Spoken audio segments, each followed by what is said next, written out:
it's so easy to jump over these things, and even in your papers, because these ideas are revolutionary in a sense that isn't immediately obvious in the cautious manner in which they're couched. Because people do assume, for example, that children learn aggression, and as you pointed out, that aggression is much more common, say, among adolescent males or young adult males. But even much to your surprise, that isn't what you found. So I would like to ask you two questions about that. Like, why do you think you were surprised? What had you gone in there expecting? And how does this violate the assumptions that people, including scientists, generally make about aggression? Yeah. Well, you cited Rousseau and Bandura. The research on aggression made me realize that their perspective on we are born good and it's your environment that makes you bad didn't work when you were looking at one of the worst things you call bad is physical aggression. Because we were following children from essentially birth, and the children that we were following then, they're now in their 40s, and we are still following them. We showed that between birth and adulthood, the time at which you use physical aggression against others most often is between 2 and 3. And the reason it's not at 1 or at 6 months, it's because by the time you're 2 and 3, you're much more able to aggress others in terms of you can run, you can hit, you can kick, well, as you don't see that at 6 months. But these behaviors are clearly there at the start. And as we follow the children over time up to adulthood, we saw very clearly that the frequency of physical aggression was dropping. There was less and less frequency of physical aggressions up to adulthood. So the idea that we learn from our environment to aggress doesn't fit the data at all. It's rather, with time, we learn not to physically aggress, because everybody, even those who were physically aggressing very often, with time, the frequency decreases. There is more damage if you get hit by an adolescent than by a 2-year-old.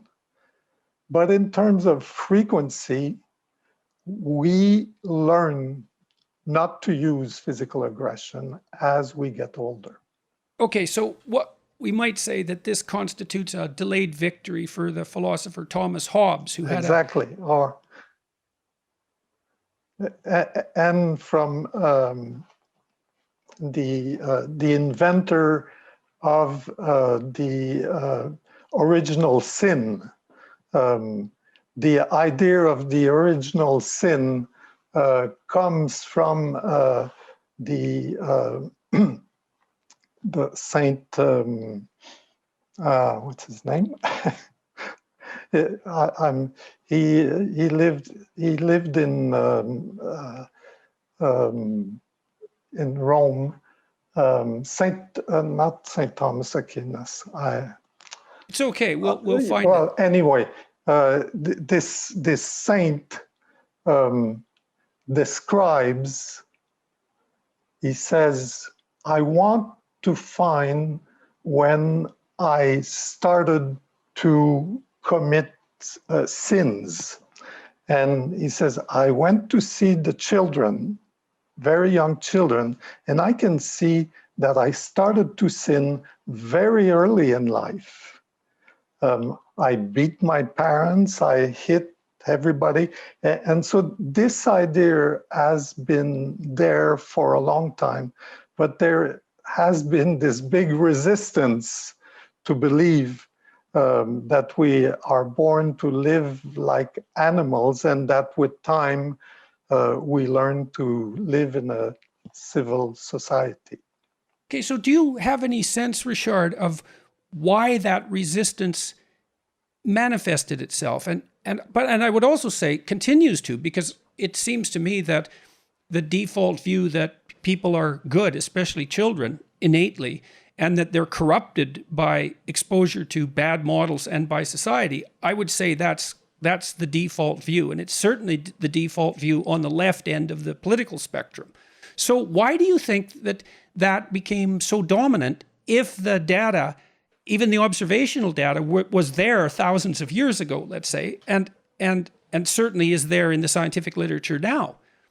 Yes, well, I guess it's a normal reaction of humans to not to accept the from an evolutionary perspective, we are animals that have sort of learned to live together in a more sophisticated way than the monkeys and the chimpanzees. But it's very clear that if we take a Darwinian perspective to evolution, it makes a lot of sense. And Darwin was also one of those who said at one point, I am looking at the way my children behave, and it's clear that my children are using physical aggression within the first year of life. Yeah, he was a very careful observer. He was, and he wrote quite a lot about the behavior of his children, and it inspired him in terms of understanding human development. Okay, so back to Hobbes. He's sort of the antithesis of Rousseau, and Hobbes believed that in the state of nature, life would be nasty, brutish, and short, and that it was only socialization that made us civilized. And your data essentially support that viewpoint, except it's more complex, because Rousseau wins to some degree, because you've tracked out 3 developmental pathways. So although on average, young children are more aggressive than older children and adolescents, if you look, your research and others indicates that if you look at the population of young children, all children are not equally violent. And so maybe you could walk us through that. Yes. Yes, there are important differences between children. Those who are most aggressive use physical aggression most often early in life. I don't have the data in front of me, but it's not much more than 20-25%. And a lot of children are not using physical aggression. And there is the difference between males and females. We get similar developmental trajectories, but essentially most girls do not use physical aggression. Okay, so your data, the data I reviewed this morning suggested that about 30% of children use very little aggression to begin with. Yes. 50% use some, and about 17% are quite aggressive, and they stay that way. They tend to stay that way. They remain relatively high to the others, but they decrease with time. Right. The frequency decreases with time. So those who are likely to be aggressive in adolescence were also likely to be aggressive as children, but all children, including the aggressive children, tend towards less aggression as they mature. Yes. But also, again, it's useful to repeat this. So 30% show very little aggression across the board, right from childhood onward. 50% are in the mixed group, using aggression sometimes when they're children, but that declines precipitously as they age.